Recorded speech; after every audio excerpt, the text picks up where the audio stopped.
Boa noite, a paz do Senhor Jesus, amém? Glórias a Deus, uma vez mais, para glorificar o nome do Senhor, enaltecer aquele que é, que pode e que faz. Eu quero convidar vocês a abrir as Sagradas Escrituras, no Salmo que é muito conhecido, você conhece, amém? No Salmo de número 91, por gentileza, amém? Glórias a Deus. Então, no Salmo de número 91 diz assim: aquele que habita no abrigo do Altíssimo e descansa à sombra do Todo-Poderoso, pode dizer ao Senhor: Tu és o meu refúgio e a minha fortaleza, o meu Deus em quem confio. Ele o livrará do laço do caçador e do veneno mortal. Ele cobrirá com as suas penas, e sob as suas asas você encontrará refúgio. A fidelidade dele será o seu escudo e protetor. Você não temerá o pavor da noite, nem a flecha que voa de dia, nem a peste que se move sorrateira nas trevas, nem a praga que devasta ao meio-dia. 1000 poderão cair ao seu lado e 10.000 à sua direita, mas nada o atingirá. Você simplesmente olhará e verá o castigo dos ímpios, se você fizer do Altíssimo o seu abrigo, do Senhor o seu refúgio. Nenhum mal o atingirá, desgraça alguma chegará à tua tenda, porque os seus anjos, ele dará ordens ao seu respeito, para que o protejam em todos os seus caminhos. Com as mãos eles o segurarão, para que você não tropece em alguma pedra. Você pisará o leão e a cobra, pisoteará o leão forte e a serpente, porque ele me ama, eu o resgatarei, eu o protegerei, pois conhece o meu nome. Ele clamará a mim, e eu lhe darei resposta. Na adversidade estarei com ele, vou livrá-lo e cobri-lo de honra. Vida longa eu lhe darei, e lhe mostrarei a minha salvação. Amém? Glórias a Deus. Para quem? Para aqueles que habitam no esconderijo do Altíssimo. Para nós habitarmos, eu e você, no esconderijo do Altíssimo, nós temos que estarmos familiarizados com a habitação, assim como na minha e na sua casa. Amém? Você sabe aonde está os seus locais, o seu dormitório, a sua sala, a sua cozinha, amém? O seu banheiro, aonde você faz as suas refeições, aonde você tira um momento com aquele que pode todas as coisas, lá no seu quarto. Então você conhece a sua habitação.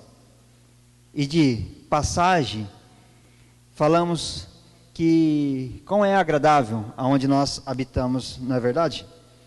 Porque quando você sai, viaja, fica alguns dias fora, ou até mesmo quando sai para trabalhar e volta na parte da tarde ou início da noite, amém? Você tem um lugar, um lar para retornar, uma habitação.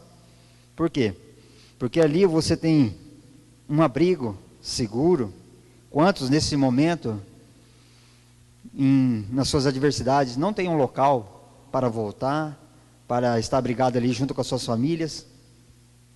E oxalá, nem família não tem. Então, para estarmos habitados, ou para nós nos encontrarmos na habitação, nós temos que nos familiarizar com a habitação. Se nós podemos falar dessa habitação terrena no qual nós vivemos e habitamos, quão grande falar das coisas celestiais, amém? Do Senhor Deus, a habitação dele. Se nós pararmos para pensarmos, quão grande é maravilhoso a habitação do Todo-Poderoso. Você tem um lugar para ir, amém? Uma sombra para descansar, reclinar a cabeça no Deus Altíssimo e no Senhor Jesus Cristo, e descansar confiadamente, Porque bem é dito, aquele que habita, primeiro você tem que habitar e se familiarizar com essa habitação. No esconderijo do Altíssimo, a sombra dele nós descansaremos. Será que você tem descansado? Ou fica apavorado? Fica meio avexado? Amém? Fica meio preocupado com os dias tenebrosos que estamos vivendo? E o Senhor Deus, Ele é bem claro. Não é só de lei deixar a Bíblia no Salmo de número 91, no Salmo de número 23, que até mesmo parece as páginas amarelas. Não, não é uma lista telefônica, não. Aqui é a palavra do Senhor Deus. Porque ele fechado é um livro, mas ele aberto é vida, e vida em abundância. Aonde que ele fala para mim e para você, que ele nos dá o descanso. Porque ele é o nosso refúgio e nossa fortaleza. E ele vai nos livrar de todo laço, tocaia. É bem fato e verdade que ele diz que aos seus anjos ele dará ordens ao meu e ao seu respeito, para não você topar em alguma pedra. Olha só que interessante. Amém? Você não pode parar em qualquer topada, mas topar qualquer parada com o Todo-Poderoso, porque ele mesmo, com a sua mão, amém, vai o livrar do laço e da tocaia, da armadilha. Então, descanse no Senhor. Nessa habitação especial, maravilhosa, você tem que descansar. Por mais preocupado que você esteja, amém? O Senhor Deus, Ele diz: você não temerá o pavor da noite, nem da flecha que voa de dia, nem da peste que se move sorrateira das trevas, nem praga que devasta ao meio-dia. 1000 poderão cair ao seu lado, e 10.000 à sua direita, mas nada o atingirá. Você simplesmente olhará e verá o castigo dos ímpios, se você fizer do Altíssimo o seu abrigo e do Senhor o seu refúgio. Amém? Se você fizer do Senhor o seu abrigo e o seu refúgio. Qual é o nosso abrigo no dia de hoje? No que você está se abrigando? Na sua intelectualidade, no seu poder aquisitivo, nos bens que você conquistou, ou simplesmente do Altíssimo você faz, amém? O seu abrigo, o seu socorro, o seu descanso. Nesse momento, eu quero convidar você a estar orando, aonde quer que você esteja. É bem claro que a Bíblia nos diz que nenhum mal o atingirá, e desgraça alguma chegará à tua tenda, porque você confia no Senhor e na força do seu poder. Amém? Se você pode, nesse momento, amém, orar, e faça da sua oração verdadeira. Eu vou orar aqui, você ora aí, com as palavras sinceras do seu coração, porque Deus, Ele sonda e conhece o seu coração. Que possa atravessar os céus hoje, entrar na glória e falar aos ouvidos do Todo-Poderoso, naquilo que você necessita, naquilo que você estava temeroso e naquilo que você quer agradecer. Amém? Pai das luzes, uma vez mais, Pai, eu te glorifico, porque só o Senhor é Deus, só o Senhor é santo.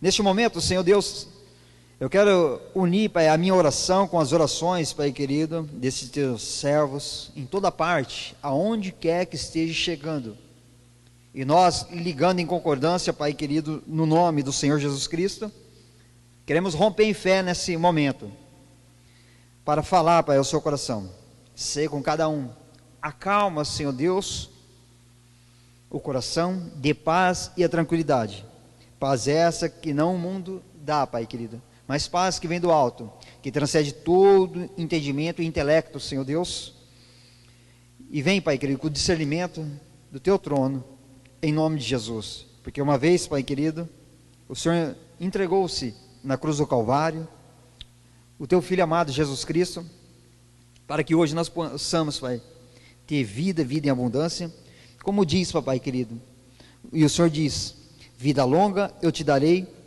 e lhe mostrarei a minha salvação.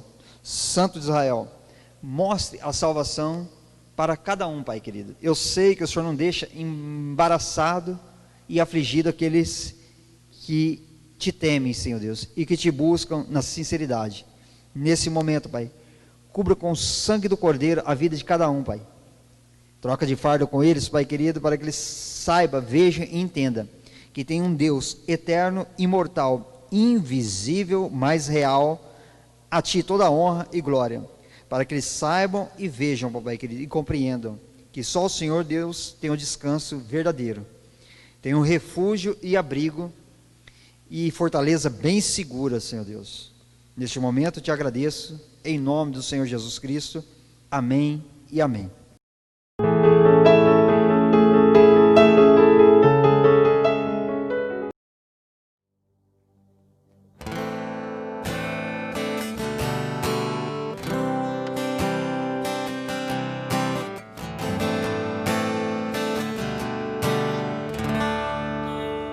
Graças eu te dou, Pai, pelo preço que pagou, sacrifício de amor que me comprou, ungido do Senhor, pelos cravos em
venceu.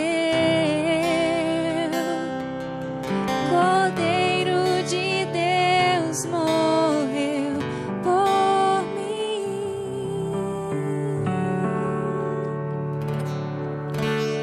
mas ressuscitou.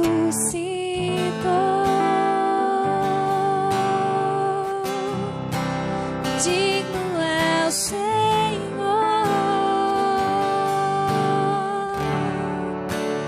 mas ressuscitou.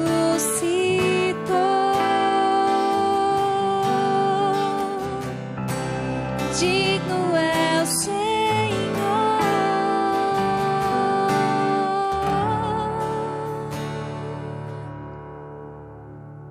Aleluia.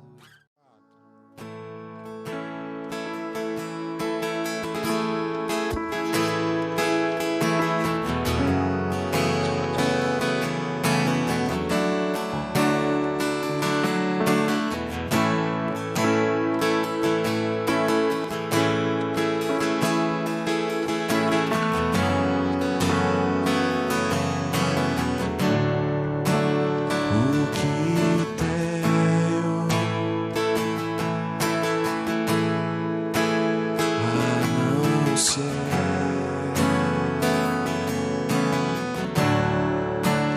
tanto amor em teu olhar?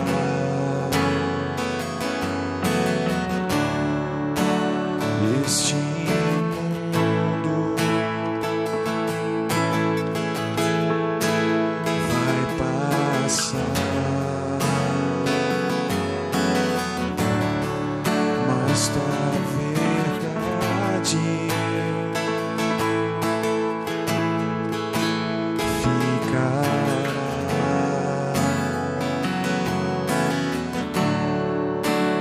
Jesus, eu só tenho a ti esperança para mim. Se estou triste, minha fé está em ti.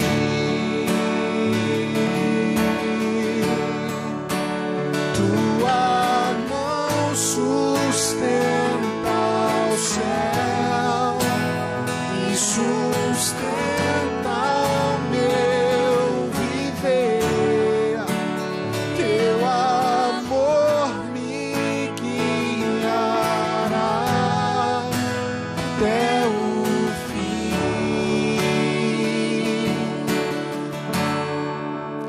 O que tenho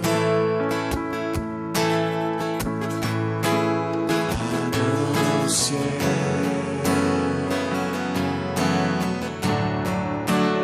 tanto amor em teu olhar.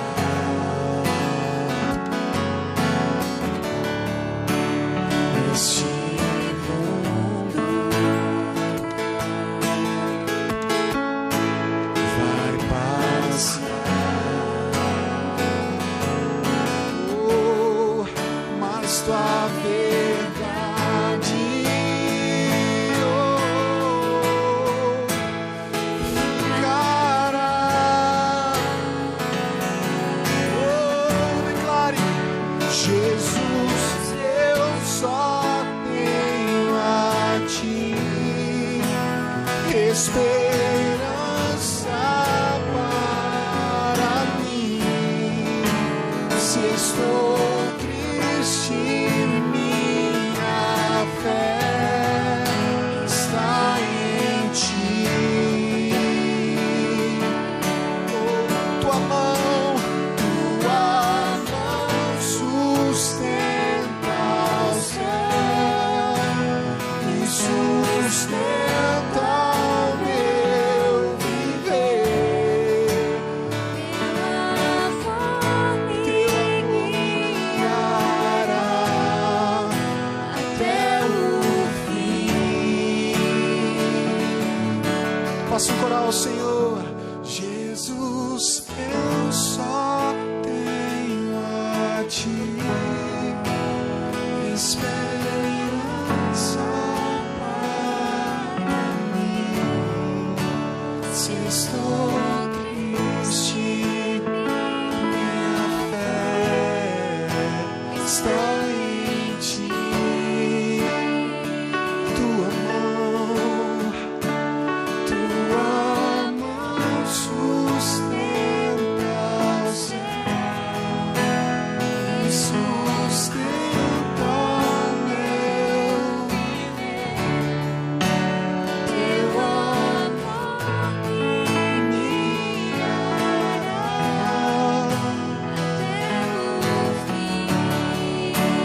Mais uma vez, Jesus, eu só tenho a ti esperança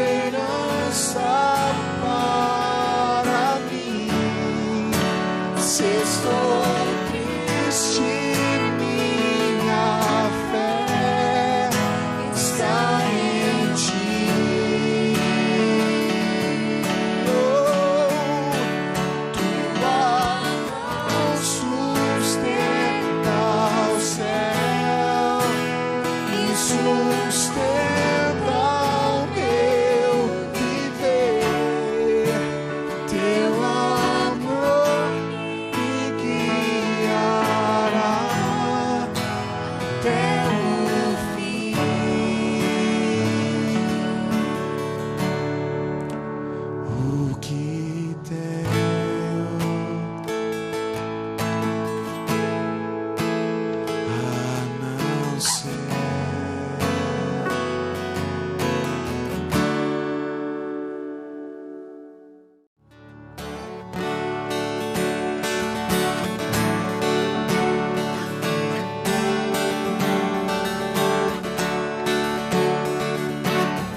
Terá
irmãos, a graça e a paz. Espero que todos estejam bem. E nós estamos numa sequência de exposição do livro de Salmos. Então nós já comentamos sobre o Salmo 1, Salmo 2 e agora nós vamos falar sobre o Salmo 3. Eu queria que você entendesse algo quando nós falamos sobre o livro de Salmos. Os salmos são, fundamentalmente, eles são orações cantadas. Você pode não ser um cantor de salmos, mas você definitivamente deve ser um orador do livro de Salmos. Conforme nós lemos o livro de Salmos, conforme nós lemos em alta voz esse livro, nós podemos parafrasear o que está escrito no livro de Salmos como sendo nossas orações. Fazer isso com o tempo, isso nos ajudará a desenvolver uma oração mais saudável. Quem diz isso é o site Voltemos ao Evangelho. Em uma das suas publicações, falando como nós devemos orar o livro de Salmos, como nós devemos ler o livro de Salmos, ele diz isso, que você e eu, nós podemos, devemos parafrasear as orações dos Salmos como sendo nossas próprias orações, e isso vai então desenvolver uma oração saudável. E eu queria ler com você hoje o Salmo 3. O Salmo 3, peço que você abra sua Bíblia, são apenas 8 versículos e eu queria que você seguisse comigo esses versículos. O Salmo 3 diz o seguinte: Senhor, como tem crescido o número dos meus adversários. São numerosos os que se levantam contra mim. São muitos os que dizem de mim, não há em Deus salvação para ele. Porém tu, Senhor, és o meu escudo, és a minha glória e o que exaltas a minha cabeça. Com a minha voz clamo ao Senhor e ele do seu santo monte me responde. Deito-me e pego no sono. Acordo porque o Senhor me sustenta. Não tenho medo de milhares do povo que tomam posição contra mim de todos os lados. Levanta-te, Senhor.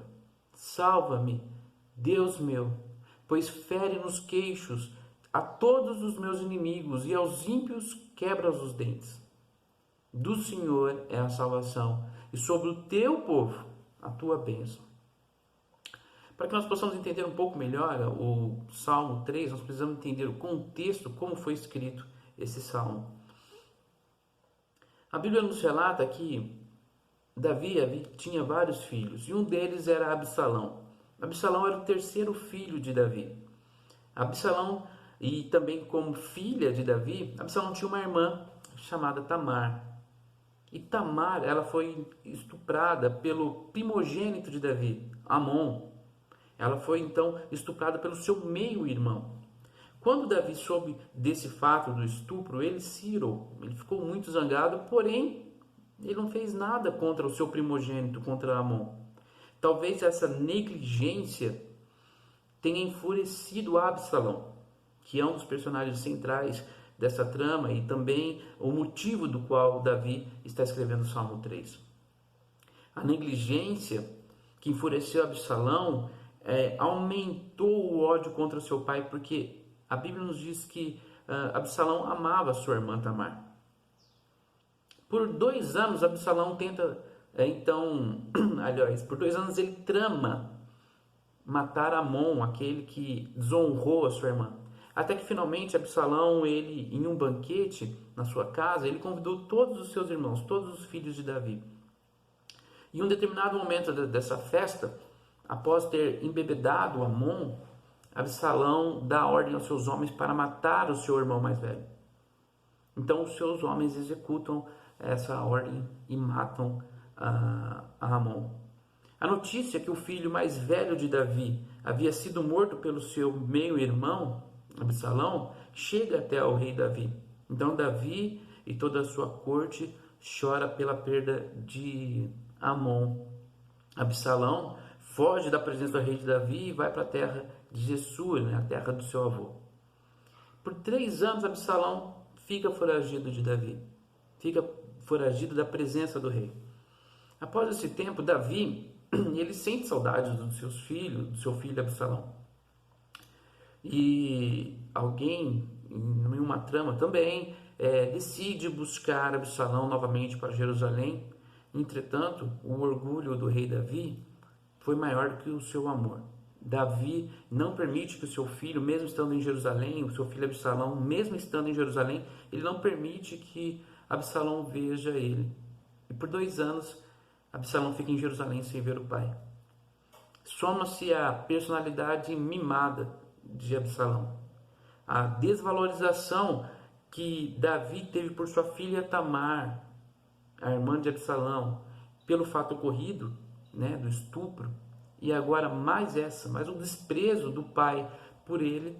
Eu creio que isso sejam os fatores que contribuíram para uma futura rebelião de Absalão contra o seu pai.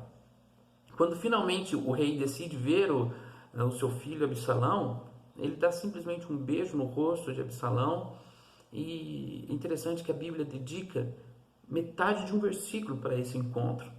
Isso nos leva a entender que o quanto foi fria, o quanto foi sem sabor essa expressão de sentimentos que o pai teve para o filho e o filho teve para o pai.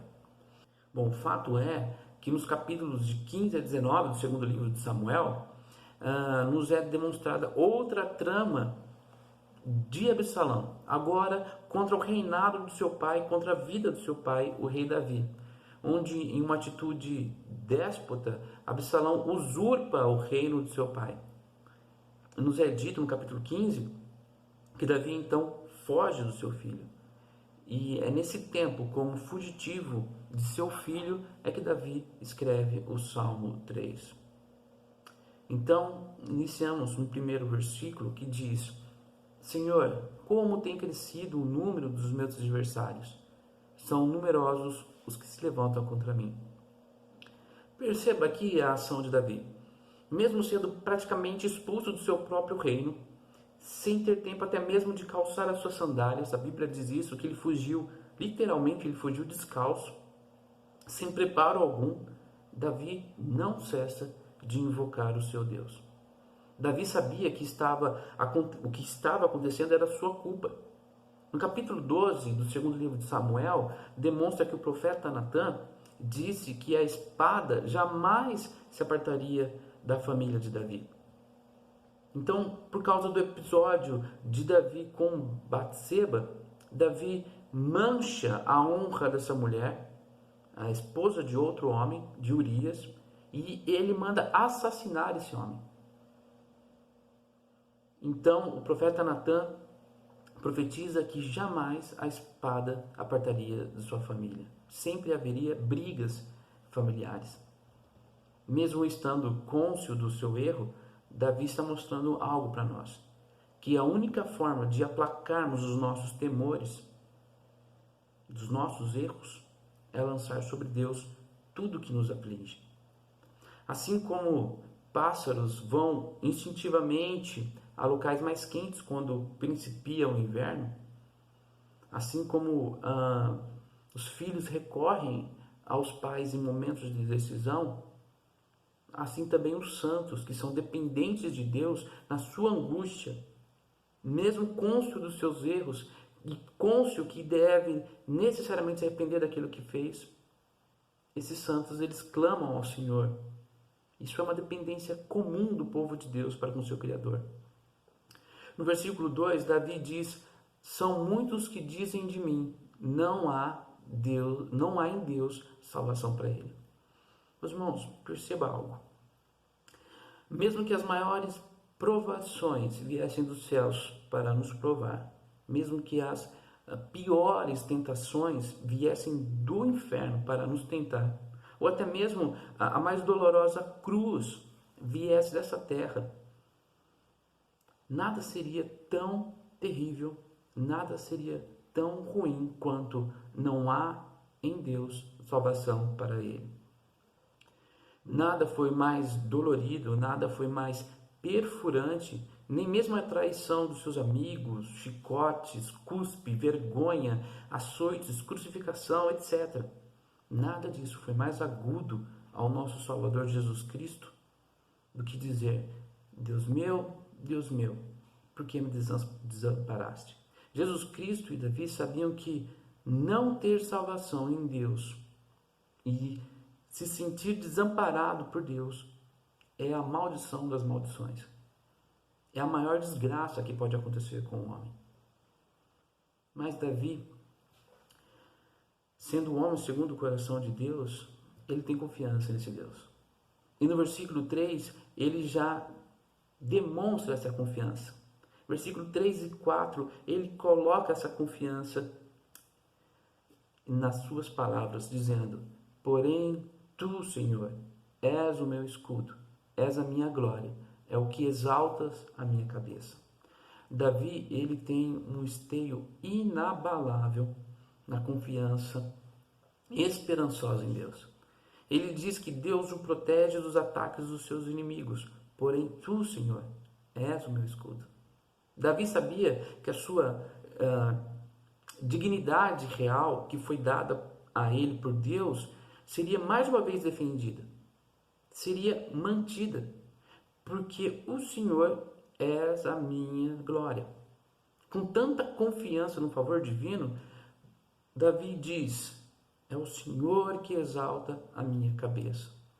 Isso é uma expressão de encorajamento. Embora Davi havia se inclinado a sua cabeça para a tristeza, mediante ao fato que ocorreu, Deus levantaria a sua cabeça. Deus daria a Davi novamente alegria e ações de graça.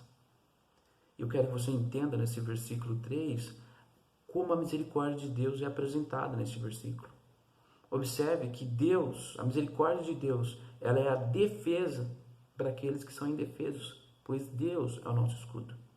Observe que a misericórdia de Deus, ela é a glória para aqueles que são menosprezados.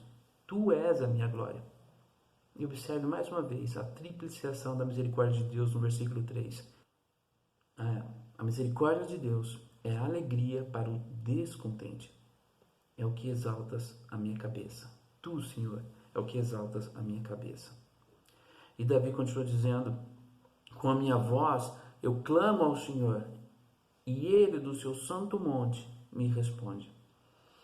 Charles Spurgeon, quando ele vai comentar sobre esse verso, ele diz que os inimigos de Davi clamam contra ele, mas Davi ergue a sua voz mais alta do que seus inimigos, ao ponto de perfurar os céus. A voz de Davi é mais barulhenta que o clamor dos seus inimigos. Davi está declarando a Deus, fazendo uma declaração pública, para que todos vejam: com a minha voz clamo ao Senhor, para que todos ouçam. E do seu santuário Deus o responde. Ele, do seu santo monte, me responde. As respostas de Deus às nossas orações são alimentos doces para a nossa alma. Davi tem certeza que do seu santuário, que do seu santo monte, o seu Deus o ouve, o seu Deus o responde. Então Davi tem o seu descanso. Observe você no versículo 5, diz: deito-me e pego no sono, acordo, porque o Senhor me sustenta. Mesmo nos momentos em que nós estamos mais vulneráveis, Deus nos protege. Deitar e pegar no sono, sem preocupações com seus numerosos inimigos, é ter confiança, é descansar em Deus, é ter fé nesse Deus. Não é o sono da exaustão, é o sono da confiança, é o sono da fé, é o sono do justo, daquele que confia em Deus. É interessante se você notar aqui no versículo 5, e nós podemos aferir isso do texto, que se deitar e dormir significa confiança em Deus, fé em Deus, o acordar é a fidelidade de Deus conosco. É a fidelidade de Deus à sua aliança na qual você e eu nós estamos. Se deitar e dormir significa confiança, significa fé. Acordar significa fidelidade de Deus, significa misericórdia de Deus. Como é dito em Lamentações de Jeremias, as misericórdias do Senhor são a causa de nós não sermos consumidos, porque as suas misericórdias não têm fim, se renovam a cada manhã. Grande é a tua fidelidade. A mão de Deus deve ser o nosso travesseiro. No versículo 6, ainda demonstrando essa confiança, clamando por essa confiança publicamente, ele diz: não tenho medo de milhares do povo que tomam posição contra mim de todos os lados. Davi aqui ele não subestima o número e a inteligência dos seus inimigos. Segundo a sua conta, havia milhares de pessoas que não eram seus aliados. João Calvino, também comentando sobre esse versículo, ele diz que nós não devemos medir a assistência divina pelos padrões humanos, visto que todas as tentativas que os homens engendram contra Deus são de pouca ou nenhuma eficácia. O que João Calvino está querendo nos dizer aqui é que não importa a quantidade de inimigos, não importa o tamanho da montanha que nós devemos transpor. O que importa é o poder de Deus, e isto não é medido conforme os nossos limites. O poder de Deus não é medido conforme o que eu entendo como poder. Ele é superior a tudo isso. Mas uma coisa que me chama a atenção aqui, eu quero compartilhar com vocês, é que nesses versos, do 1 até o 6, na verdade do 1 até o 8, o que me chama a atenção aqui é que Davi não se aventura em nenhuma batalha antes de orar a Deus. Sempre ele ora a Deus, ele se entrega, ele clama em alta voz, publicamente, ele pede a proteção de Deus. Entanto que essa petição ela é demonstrada no versículo 7, no versículo 8, quando ele diz: levanta-te, Senhor, salva-me, Deus meu, pois fere nos queixos a todos os meus inimigos e aos ímpios quebras os dentes. Quando Davi diz: levanta-te, Senhor, salva-me, é a mesma intenção em dizer: batalhe por mim, Senhor, batalhe por mim. Davi está clamando ao general que entra numa batalha para vencer. Davi está clamando ao comandante que onde ele está, aquele lado é vitorioso. A vitória é certa. Ao pedir salvação, ao pedir por vingança, Davi clama que aquele que a Bíblia diz em Deuteronômio 32, versículo 35, a mim pertence a vingança, a mim pertence a retribuição, ao seu tempo, quando resvalar os seus pés. Davi não quer cometer justiça com as próprias mãos. Davi, possivelmente, está trazendo à sua memória todas as suas vitórias anteriores, onde ele experimentou a assistência divina, onde as vitórias por ele conquistadas foram dadas por Deus, Deus dos exércitos, foram dadas pela permissão e assistência de Deus. Então Davi finaliza o Salmo 3 dizendo algo essencial numa doutrina calvinista: do Senhor é a salvação, e sobre o teu povo a tua bênção. Esse verso é uma parte essencial da doutrina calvinista. Do Senhor é a salvação. É interessante que mais para frente o profeta Jonas vai dizer a mesma coisa, confirma isso. Do Senhor pertence a salvação. E centenas de anos mais à frente nós temos o apóstolo Paulo dizendo também isso aos Efésios, escrevendo uma carta dizendo que do Senhor pertence a salvação, que nós somos salvos pela graça mediante a fé, somente por Deus. Isso é um ponto central que você e eu nós devemos lutar, nós devemos defender. Assim como Davi falou publicamente e defendia isso publicamente. A salvação em todas as suas minúcias vem somente de Deus, vem somente do Senhor, o Altíssimo. Deus é quem escolhe o seu povo. Deus é quem alcança os seus eleitos com uma graça invencível. Deus é que motiva, Deus é que sustenta pelo poder do seu Santo Espírito o seu povo. Note que há uma peculiaridade, uma especialidade da salvação. É sobre o seu povo. E a sua bênção está sobre o seu povo. Meus irmãos, nós chamamos algo, a graça geral de Deus, a graça universal de Deus, está sobre toda a terra. A misericórdia divina está sobre os crentes e também os descrentes. Há um ditado muito popular, né, que a chuva cai para todos, o sol brilha em todos os quintais. Isso é a graça universal de Deus. Mas você e eu, os santos de Deus, os escolhidos de Deus, nós podemos dizer que para nós há uma graça especial.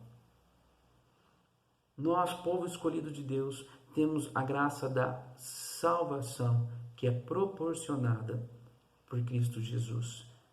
E essa salvação nós podemos dizer, como Davi disse, do Senhor pertence a salvação. Sobre nós, o teu povo, o povo escolhido, a tua bênção. Isso é o descanso que Davi teve. Esse é o descanso que você e eu, nós devemos ter em meio às lutas, em meio às fugas, em meio aos problemas que nós estamos vivendo.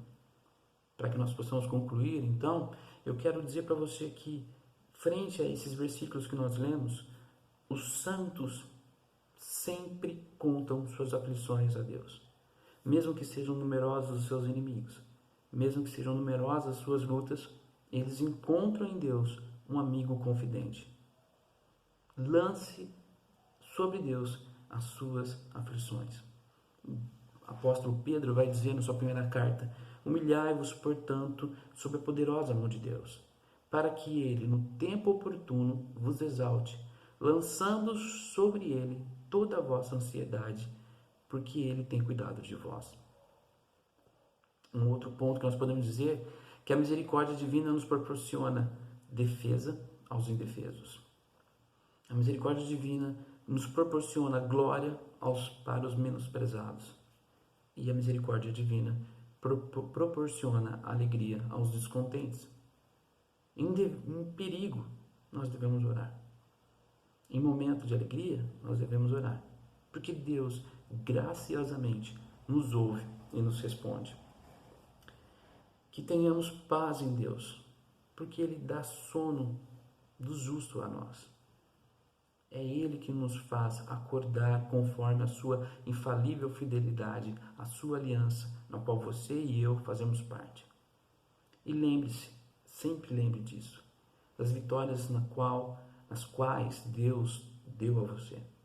Lembre da sua história e principalmente da maior vitória de todas, da maior bênção de todas, de nós sermos chamados filhos de Deus, de uma salvação conquistada pelo Filho de Deus na cruz.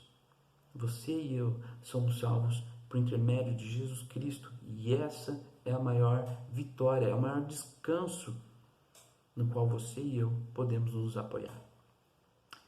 Que Deus te abençoe, que Deus te guarde, que Deus te ilumine e que o Salmo 3 seja também a sua oração. Deus o abençoe. Amém.